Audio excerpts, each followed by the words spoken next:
नमस्कार, आपका स्वागत है। नमस्कार। आज हमारे पास जो जानकारियां हैं वो जनवरी 2026 के दूसरे हफ्ते की हैं। लेकिन हम यहाँ सिर्फ खबरें पढ़ने नहीं वाले हैं। बिल्कुल नहीं। हमारा मकसद है इन अलग अलग दिखने वाली घटनाओं के बीच का जो कनेक्शन है उसे ढूंढना। हाँ। एक तरफ भारत में बना एक जबरदस्त सुपर कंप्यूटर है, हाँ। तो दूसरी तरफ सेना की नई आक्रामक यूनिट्स। और वहीं वैश्विक आर्थिक जोखिम भी हैं। तो चलिए इन डॉट्स को कनेक्ट करने की कोशिश करते हैं। बिल्कुल। ये सारे स्रोत मिलकर एक बहुत ही दिलचस्प तस्वीर बनाते हैं, एक ऐसे देश की जो अपनी अंदरूनी ताकत बढ़ाने के लिए तकनीक और सेना पर पूरा जोर लगा रहा है। लेकिन साथ ही बाहरी दुनिया की चुनौतियां भी हैं। हाँ, उसे बाहरी दुनिया की आर्थिक और सामाजिक चुनौतियों का भी सामना करना है। ये एक तरह की रस्साकशी है और आज हम इसी को समझने की कोशिश करेंगे। चलिए शुरुआत करते हैं उस चीज से जो भविष्य की ताकत मानी जाती है, कंप्यूटिंग पावर। हाँ, सुपर कंप्यूटिंग। आईआईटी मद्रास में एक नया सुपर कंप्यूटर लगा है, परम शक्ति। नाम तो मुझे बहुत पसंद आया, नाम तो दमदार है। लेकिन ये 3.1 पेटाफ्लॉप्स की रफ्तार, ये सुनने में किसी साइंस फिक्शन फिल्म जैसा लगता है। कोई से आसान भाषा में कैसे समझेगा? आपने बिल्कुल सही पकड़ा। 3.1 पेटाफ्लॉप्स का मतलब है एक सेकंड में 3100 खरब से ज्यादा कैलकुलेशंस। बाप रे। इसे ऐसे समझिए कि जो हिसाब किताब करने में दुनिया के हर इंसान को कई साल लग जाएंगे। ये उसे एक सेकंड में कर सकता है? एग्जैक्टली। और इसका सीधा असर मौसम के अनुमान, दवाइयों की खोज, इन सब चीजों पर पड़ेगा। लेकिन सबसे खास बात यह है कि ये नेशनल सुपर कंप्यूटिंग मिशन का 37वां और आखिरी सुपर कंप्यूटर है। और पूरी तरह से भारत में बना है? हाँ, ये पूरी तरह से बने रुद्रा सर्वर पर चलता है। तो यह आत्मनिर्भरता की एक बहुत बड़ी मिसाल हुई। सिर्फ मिसाल नहीं, ये आत्मनिर्भरता का एक पूरा इकोसिस्टम बना रहा है। सोचिए, डीआरडीओ की जो नई मिसाइल है M8GM, हाँ, जिसकी बात हम करेंगे अभी, उसके डिजाइन को टेस्ट करने के लिए हजारों सिमुलेशन करने पड़ते हैं। पहले शायद हमें इसके लिए विदेशी तकनीक पर निर्भर रहना पड़ता। और अब परम शक्ति जैसे सुपर कंप्यूटर ये काम यहीं कर सकते हैं। ये अलग अलग उपलब्धियां नहीं हैं, ये एक दूसरे को ताकत दे रही हैं। ये तो कमाल है।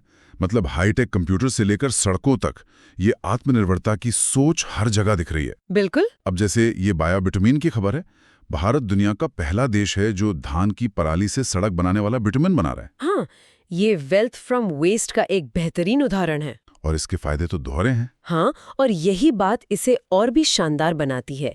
एक तो हम सड़क बनाने के लिए अपनी जरूरत का लगभग आधा बिटुमेन आयात करते हैं, तो उस पर निर्भरता कम होगी। हाँ, विदेशी मुद्रा बचेगी। और दूसरा, उत्तर भारत में पराली जलाने से जो भयानक प्रदूषण होता है, ओ हाँ, वो तो हर साल की कहानी है। ये उसे कम करने में सीधी मदद करेगा। ये एक तीर से दो निशाने लगाने जैसा है, अर्थव्यवस्था और पर्यावरण दोनों के लिए फायदेमंद। और जैसा आपने इशारा किया, यही आत्मनिर्भरता डिफेंस में भी साफ दिख रही है। बिल्कुल। डीआरडीओ ने तीसरी पीढ़ी की M-PAT-M यानी man portable anti tank guided missile का सफल परीक्षण किया है।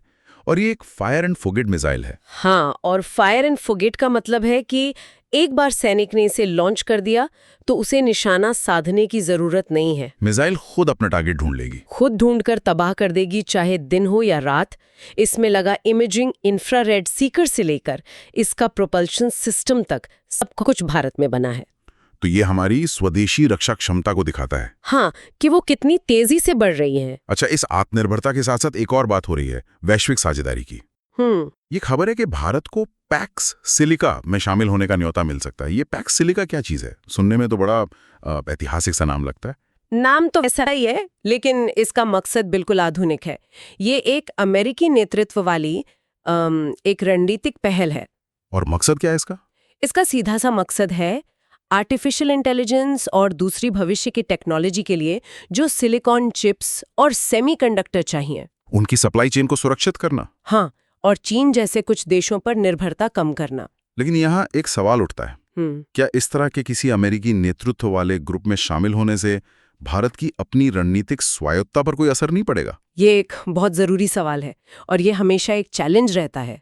कहीं ऐसा तो नहीं कि हम चीन पर निर्भरता कम करने के चक्कर में किसी और गुट पर निर्भर हो जाएं? देखिए, यहाँ फायदा ये है कि पैक्स सिलिका के जरिए भारत को जापान और नीदरलैंड्स जैसे देशों से वो टेक्नोलॉजी मिल सकती है जो चिप बनाने के लिए जरूरी है। ये एक बहुत बड़ा मौका हो सकता है। तो हमने देखा कि तकनीक और स्ट्रेटेजिक पार्टनरशिप के मोर्चे पर भारत अपनी आंतरिक शक्ति कैसे बढ़ा रहा है।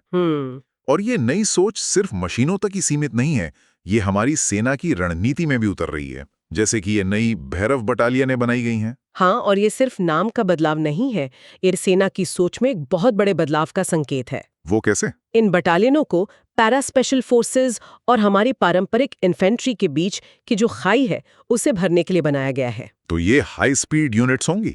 बहुत तेज रफ्तार से हमला करने वाली यूनिट्स जो आधुनिक युद्ध के तरीके, खासकर ड्रोन ऑपरेशंस में माहिर होंगी। और ये कोई छोटा मोटा प्रयास तो नहीं लग रहा? सेना का लक्ष्य 1 लाख से ज्यादा ड्रोन ऑपरेटिव्स का एक पूल तैयार करना है। नहीं, ये बहुत बड़ा कदम है। ये तो युद्ध का पूरा तरीका ही बदल देगा। बिल्कुल। हाल के वैश्विक संघर्षों जैसे यूक्रेन युद्ध ने दिखा दिया है कि आज की लड़ाई में ड्रोन कितने अहम हैं। तो भैरव बटालियन है और रुद्र ब्रिगेड भी है। हाँ, रुद्र ब्रिगेड का गठन, जिसमें टैंक, इन्फेंट्री, ड्रोन और स्पेशल फोर्सेस को एक साथ मिलाकर एक यूनिट की तरह इस्तेमाल किया जाएगा, ये दिखाता है कि भारतीय सेना सिर्फ हथियार नहीं खरीद रही है, बल्कि वो युद्ध लड़ने के अपने पूरे तरीके को ही बदल रही है। बिल्कुल। ये एक ज्यादा आक्रामक और एकीकृत युद्ध प्रणाली की ओर एक बड़ा कदम है। लेकिन ऐसा लग रहा है कि सेना की भूमिका सिर्फ सीमाओं तक ही सीमित नहीं रह रही है। नहीं। हाल ही में एक अभ्यास हुआ, एक्सरसाइज साझा शक्ति। इसमें सेना के साथ 16 नागरिक एजेंसियों ने भी हिस्सा लिया। ये क्या था? ये बहुत महत्वपूर्ण है। साझा शक्ति का मकसद किसी युद्ध की तैयारी नहीं, बल्कि देश के अंदर आने वाली आपदाओं, जैसे बाढ़, भूकंप। हाँ, बाढ़, भूकंप या बड़ी औद्योगिक दुर्घटना और आंतरिक सुरक्षा चुनौतियों के दौरान सेना और नागरिक प्रशासन के बीच तालमेल को बेहतर बनाना था। तो इसका मतलब ये है कि राष्ट्रीय सुरक्षा की परिभाषा अब बदल रही है। हाँ, वो अब कितनी व्यापक हो गई है, ये उसका संकेत है। तो अब सेना की भूमिका को आंतरिक आपात स्थितियों से निपटने के लिए भी अहम माना जा रहा है। बिल्कुल। ये सेना और नागरिक संस्थानों के बीच के संबंधों पर भी एक नया सवाल खड़ा करता है कि उनकी भूमिकाओं की सीमाएं कहां तक हैं। निश्चित रूप से ये दर्शाता है कि अब राष्ट्रीय सुरक्षा का मतलब सिर्फ दुश्मन से सीमा की रक्षा करना नहीं है, नहीं, बल्कि देश के अंदर किसी भी संकट से नागरिकों को सुरक्षित रखना भी है। हाँ। ये एक बहुत बड़ा वैचारिक बदलाव है। तो हमने देखा कि देश का हार्डवेयर यानी तकनीक और सेना कैसे मजबूत हो रहा है। लेकिन ये सब उस देश के लिए है जहां करोड़ों लोग रहते हैं। चलिए अब देश के सॉफ्टवेयर यानी उसके लोगों, समाज और अर्थव्यवस्था पर नजर डालते हैं। ठीक है। और इसकी शुरुआत करते हैं एक बहुत बड़े काम से, भारत की जनगणना 2027। हाँ, और ये जनगणना कई मायनों में ऐतिहासिक होगी। पहली पूरी तरह से डिजिटल जनगणना। हाँ, और इसमें जातिगत गणना को भी शामिल किया जाएगा। ये सिर्फ लोगों की गिनती नहीं है, ये देश का सबसे बड़ा और सबसे विस्तृत डेटा सेट तैयार करने की कवायद है। डिजिटल होने और जातिगत डेटा शामिल होने के क्या मायने हैं? इससे क्या बदलेगा? इससे जमीन आसमान का फर्क आ सकता है। डिजिटल होने से डेटा ज्यादा तेजी से और ज्यादा सटीक तरीके से मिलेगा। और जातिगत डेटा? जातिगत डेटा शामिल होने से सरकार को ये समझने में मदद मिलेगी कि विकास का लाभ समाज के किन तबकों तक पहुंच रहा है और कौन पीछे छूट रहा है। तो कल्याणकारी योजनाएं बेहतर बन सकती हैं? हाँ, बिल्कुल। लेकिन ये भी सच है कि इसके सामाजिक और राजनीतिक पहलू बहुत संवेदनशील हैं। इस डेटा का इस्तेमाल कैसे होगा, ये एक बड़ी बहस का मुद्दा रहेगा। तो जनगणना हमें एक बड़ी 10 साल वाली तस्वीर दिखाती है, लेकिन हमारे रोजमर्रा के जीवन में एक छोटा सा बदलाव, काम करने के तरीके में बहुत बड़े बदलाव का संकेत दे रहा है। आप 10 मिनट डिलीवरी की बात कर रहे हैं? हाँ, स्विगी और ज़ेप्टो जैसी कंपनियों ने अपनी 10 मिनट डिलीवरी सर्विस का प्रचार बंद कर दिया है। ये तो एक मामूली खबर लगती है। ये मामूली खबर बिल्कुल नहीं है। इसके पीछे हैं गिग वर्कर्स, यानी वो लोग जो स्थायी नौकरी की जगह छोटे छोटे काम करके कमाते हैं, जैसे हमारे डिलीवरी पार्टनर्स। तो सरकार के नए नियमों की वजह से ऐसा हुआ? हाँ, सरकार ने उनकी सुरक्षा और काम करने की बेहतर स्थितियों के लिए नियम बनाए हैं, जिसके बाद कंपनियों ने ये कदम उठाया है। ये हमें सोचने पर मजबूर करता है कि उस तेजी की कीमत कौन चुका रहा था। एग्जैक्टली। और इन गिग वर्कर्स की संख्या तो बहुत तेजी से बढ़ रही है। अनुमान है कि 2029-30 तक भारत में इनकी संख्या 2.35 करोड़ हो जाएगी। हाँ, ये कई देशों की कुल आबादी से भी ज्यादा है। तो इसे वैश्विक परिप्रेक्ष्य में कैसे देखें? यहीं पर हमें अंतर्राष्ट्रीय श्रम संगठन यानी ILO की रिपोर्ट देखनी होगी। वो क्या कहती है? रिपोर्ट बताती है कि दुनिया भर में बेरोजगारी 4.9% पर बनी हुई है और करोड़ों मजदूर आज भी गरीबी में जी रहे हैं। तो एक तरफ गिग इकोनॉमी जैसे काम के नए तरीके आ रहे हैं, जो लोगों को रोजगार दे रहे हैं। हाँ, लेकिन दूसरी तरफ सम्मानजनक काम, सामाजिक सुरक्षा और स्थिरता की चुनौती और बड़ी होती जा रही है। तो इन सब का मतलब क्या है? एक तरफ हम अपनी आंतरिक क्षमता बढ़ा रहे हैं, लेकिन वैश्विक स्तर पर चुनौतियां कम नहीं हो रही। विश्व आर्थिक मंच WEF की ग्लोबल रिस्क रिपोर्ट 2026 शायद इसी पर कुछ रोशनी डालती है। हाँ, वो इन सभी चीजों को जोड़ती है। भारत के लिए सबसे बड़े जोखिम क्या बताए गए हैं? रिपोर्ट के मुताबिक भारत के लिए 4 सबसे बड़े जोखिम हैं। पहला, साइबर सुरक्षा। सोचिए, हम सब UPI और डिजिटल पेमेंट पर कितना निर्भर है। एक बड़ा साइबर हमला सब कुछ हिला सकता है। बिल्कुल। दूसरा, धन की असमानता जो सामाजिक स्थिरता के लिए खतरा है। तीसरा, बाहरी आर्थिक झटके। और चौथा है जल सुरक्षा। और रिपोर्ट में खास तौर पर सिंधु जल संधि को लेकर भारत और पाकिस्तान के बीच बढ़ते तनाव का जिक्र है। तो ये सिर्फ किताबी जोखिम नहीं है। नहीं, ये वो चीजें हैं जो हमारी रोजमर्रा की जिंदगी और देश की स्थिरता पर सीधा असर डाल सकती हैं। ये आत्मनिर्भरता और वैश्विक जोखिमों की कहानी तो बहुत शक्तिशाली है, लेकिन सफलता की राह हमेशा सीधी नहीं होती है ना? नहीं होती। ISRO के सबसे भरोसेमंद रॉकेट PSLV का C-62 मिशन असफल हो गया। ये एक बड़ा झटका है। हाँ, ये एक झटका जरूर है, खासकर इसलिए क्योंकि PSLV को इसरो का वर्कहॉर्स माना जाता है और ये उसकी लगातार दूसरी असफलता है। और ये एक जरूरी उपग्रह भी ले जा रहा था। हाँ, EOS-N1 जो पर्यावरण की निगरानी और आपदा प्रबंधन में मदद करता।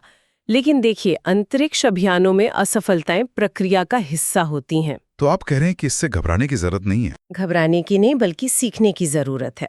अहम बात ये होगी कि इसरो इसकी वजहों का विश्लेषण करके कितनी जल्दी और मजबूती से वापसी करता है। असल में एक विश्वसनीय प्रोग्राम की पहचान यही होती है। बिल्कुल, कि वो असफलताओं से कैसे सीखता है। ये आत्मनिर्भरता की राह में एक जरूरी सबक है। तो एक तरफ ये चुनौती है, तो दूसरी तरफ सरकार सामाजिक मोर्चे पर भी नई पहल कर रही है। जैसे ये पंखुड़ी पोर्टल लॉन्च हुआ है। ये क्या है? ये महिला एवं बाल विकास मंत्रालय का एक डिजिटल प्लेटफॉर्म है। इसका मकसद है कॉर्पोरेट सोशल रिस्पॉन्सिबिलिटी मतलब CSR के तहत मिलने वाले फंड और दूसरे योगदानों को एक जगह लाना, ताकि उनका सही इस्तेमाल हो सके। हाँ, ताकि उनका सही इस्तेमाल महिला और बाल विकास के कामों में हो सके। इसे WF की रिपोर्ट में बताए गए धन की असमानता वाले जोखिम को कम करने की एक छोटी लेकिन जरूरी कोशिश के तौर पर देख सकते हैं। और आखिर में प्रवासी भारतीय दिवस की खबर। ये दिन महात्मा गांधी की दक्षिण अफ्रीका से वापसी की याद में मनाया जाता है। आज दुनिया में लगभग 3.5 करोड़ प्रवासी भारतीय हैं। ये एक बहुत बड़ी संख्या है। बहुत बड़ी। और ये सिर्फ एक संख्या नहीं है, ये भारत की बहुत बड़ी ताकत है। जब हम VAF की रिपोर्ट में बाहरी आर्थिक जोखिम की बात करते हैं, तब ये प्रवासी भारतीय हमारी मदद करते हैं। हाँ, ये जो हर साल अरबों डॉलर भारत भेजते हैं, वो हमारी अर्थव्यवस्था के लिए एक कुशन का काम करते हैं।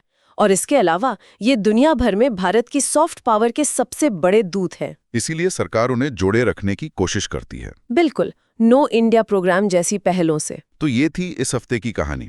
हाईटेक इनोवेशन और बदलती सैन्य रणनीति से लेकर समाज के गहरे डेटा विश्लेषण और वैश्विक आर्थिक जोखिमों से जूझने की एक जटिल तस्वीर।